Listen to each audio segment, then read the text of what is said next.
Welcome to Pindar Poetry. We hope you learned something new. You start by confirming the meeting invite and how you'll join because that determines the next steps. Open the Teams app or Teams. Microsoft. Com in your browser. The app gives better audio and screen sharing. Sign in with your work or school account so permissions carry over.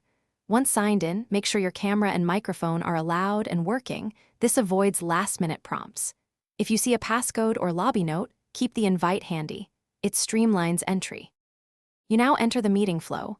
Open Calendar in Teams or click the meeting link directly because both lead to the same join screen.